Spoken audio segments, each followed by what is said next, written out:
शुरू है, बहुत सालों से शुरू है। उम्मत मुस्लिमा नीचे जा रही, नीचे जा रही, नीचे जा रही, नीचे जा रही। अब ये सिलसिला कहाँ जाके रुकेगा? जब तक कि इमाम मेहदी नहीं आ जाते रज़ियल्लाहु ताला। जब इमाम मेहदी आएंगे फिर जाके सिलसिला रुकेगा। आपको याद होगा, आपके पाकिस्तान के एक बहुत बड़े बुजुर्ग हैं, हज़रत अक़दस हज़रत मौलाना उबैदुल्लाह साहब अनवर रहमतुल्लाह अलैह। हज़रत मौलाना इंतकाल कर गए, अल्लाह की रहमत को चले गए। हज़रत मौलाना उबैदुल्लाह रहमतुल्लाह अलैह ये साहबज़ादे हैं हज़रत शेखुल औलिया हज़रत मौलाना अहमद अली साहब लाहौरी रहमतुल्लाह अलैह के। हज़रत मौलाना अहमद अली साहब लाहौरी रहमतुल्लाह अलैह पाकिस्तान की एक बहुत बड़ी अल्लाह वाली शख्सियत गुजरी है। उनके नाल का, उनके साथ का, उनके हम असर में उनके नाल का कोई नज़र नहीं आता। सिखों की फैमिली से उनका ताल्लुक़ था, फिर बाद में मुसलमान हुए और फिर उन्होंने कुरान की जो खिदमत की है, अल्लाह अकबर। फरमाया करते थे, मैं कसम खा के कहता हूँ, कोई बंदा 40 दिन मेरे पास आकर रहे और जिस तरह मैं कहूँ उस तरह आकर रहे और वो वली ना बने तो क़यामत के दिन वो मेरा गिरबान पकड़ ले। मैं 40 दिन मेरे पास आकर रहे एंड फॉलो माई इंस्ट्रक्शन, जैसे मैं कहता हूँ वैसे वो करे। 40 दिन के बाद अगर वो वली न बना तो क़यामत के दिन वो मेरा गिरबान पकड़ ले कि अल्लाह, मैं इसके बाद 40 दिन रहा एंड इसका फॉलो भी किया, इसने वली मुझे नहीं बनाया। सच हाई क्लास बुजुर्ग थे। He was a saint. अल्लाह उनके दर्जात बुलंद फरमाए। उनकी अगर उनके हालात शुरू कर दूँ और उनके वाक़यात सुनाना शुरू करूँ तो मुझे 2-3 रातें 2-2, 3-3 घंटे की भी नाकाफ़ी होगी। अल्लाह ने इतना बड़ा रुतबा दिया, बड़ा मकाम दिया, और मकाम दिया तो सिर्फ ऐसे नहीं, किसी अमल के नतीजे में। और उनका एक अमल का किस्सा मेरे जहन में है तो मैं करता चलूँ, फिर याद रखना मैं कहाँ से निकला हूँ। हज़रत शेख रहमतुल्लाह अलैह, हज़रत शेखुल औलिया रहमतुल्लाह अलैह के बारे में मुखबिरी हो गई कि इनके घर में अम्यूनिशन है। अंग्रेज़ों का दौर है और कई अंग्रेज़ों के ख़िलाफ़ जो तबका है उलमाए देवबंद का, तो मिन जुमला लाहौर के इलाके में ये हैं उलमाए देवबंद के सरखेज़, और इनके घर में अम्यूनिशन है। अंग्रेज़ों का दौर था। अंग्रेज़ जज ने वारंट जारी किया, सर्च वारंट, कि जाओ इसके घर में जाकर सर्च करो कि कितना अम्यूनिशन है, कौन कौन सा अम्यूनिशन है, और अगर मिल जाए तो इसको पकड़ के ले आओ। और जिसको बड़ा बना के भेजा, पुलिस का सरबरा बना के, यकीन कीजिए वो सिख था, वो भी सरदारी था, और उसके साथ चंद और सिपाही भेजे के जाओ इनके घर जाके सर्च करो। वो आ गए सुबह सुबह। छोटे छोटे बच्चे थे, सारे बच्चों को निकाला, सहन में खड़ा कर दिया। अताउल्लाह शाह साहब बुखारी रहमतुल्लाह अलैह ने हज़रत मौलाना शेखुल औलिया हज़रत मौलाना लाहौरी रहमतुल्लाह अलैह उनको, उनकी अहलिया पर्दे में हैं, वो हैं, बच्चे छोटे छोटे सहन में फिर रहे, और ये पूरा पुलिस का अमला घर को सर्च कर रहा। और 1-2 घंटे उस घर में रहे और एक एक चीज़ सर्च की, एक एक चीज़। और सर्च करने के बाद जब वापस आए तो कहा कि हमें इत्तला गलत मिली थी, हमने सर्च कर लिया, तुम्हारे घर में किसी तरह का कोई एक अम्यूनिशन भी हमको नहीं मिला। पुलिस को कहा जाओ गाड़ी में बैठो, मैं आ रहा हूँ। वो जो बड़ा था, सरबरा था, ऑफिसर था उनका, वो सरदार जी था। उन्होंने कहा सर्च कर लिया, मिला कुछ नहीं, तुम लोग गाड़ी में बैठो। इनको कहा अपने बीवी बच्चों को अंदर भेजो। भेज दिया। भेज देने के बाद अब वो सरदार जी पूछता है, चलो हम तो आए थे ड्यूटी देने के लिए, वो तो ड्यूटी दे दी, अब निकला तो कुछ नहीं, क्या करें, कुछ नहीं निकला। लेकिन उन्हें आपा दी गल है। सरदार जी कहता है कि उन आपा दी गल है। उन्होंने कहा क्या गल है?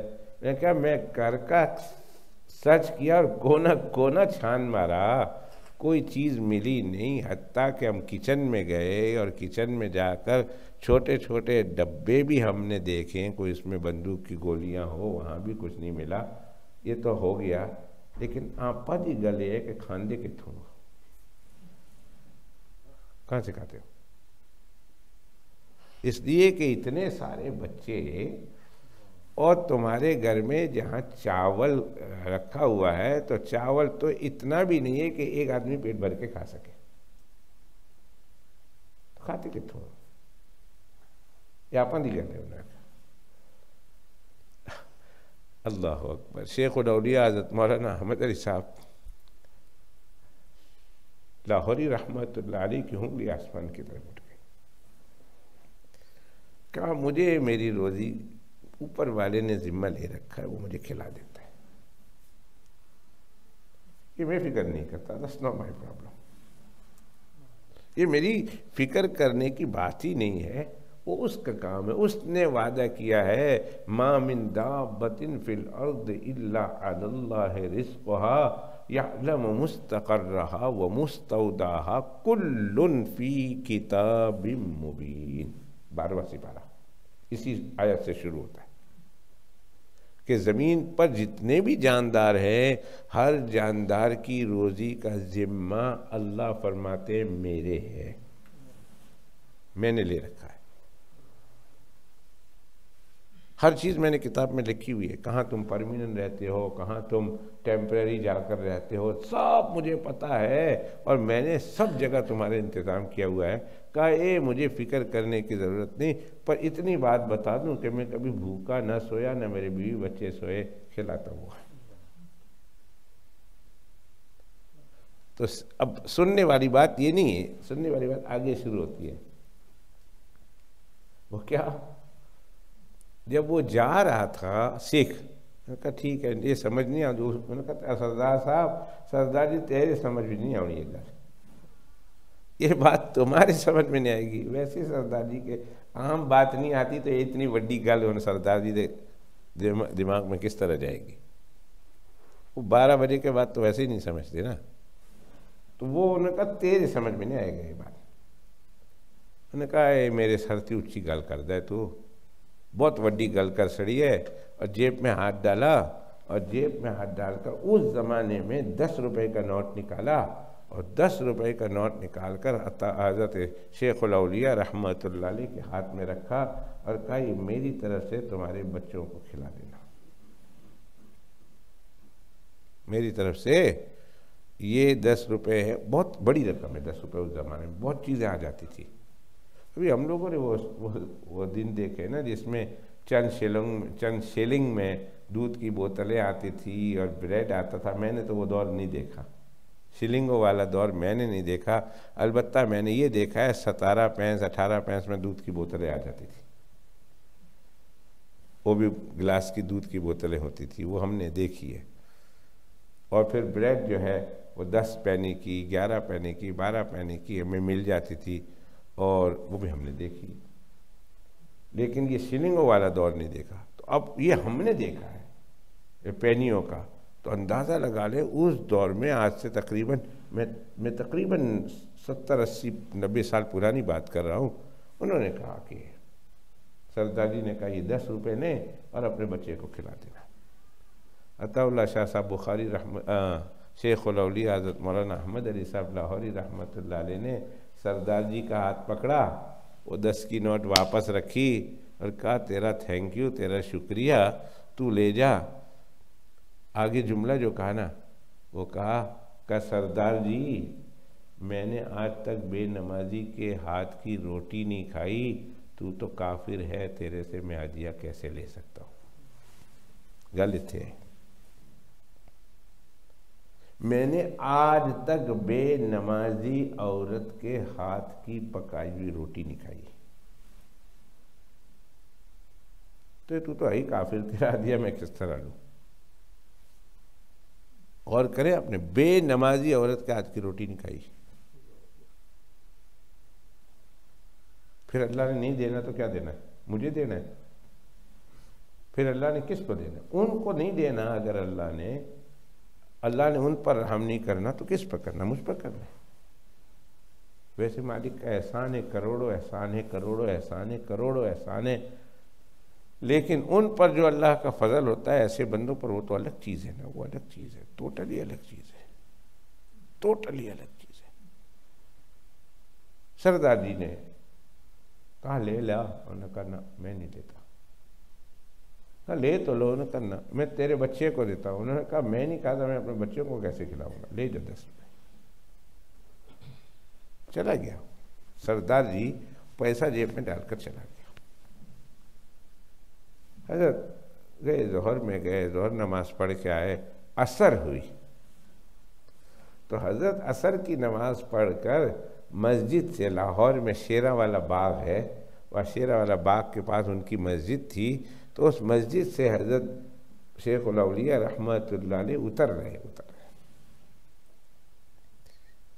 तो एक बंदा चढ़ रहा, सफ़ेद शलवार कमीज़ है, दाढ़ी है, शरीयत के मुताबिक बाल है और सफ़ेद टोपी है और चेहरे मेरे से पूरा नमाजी और दीनदार लगता है।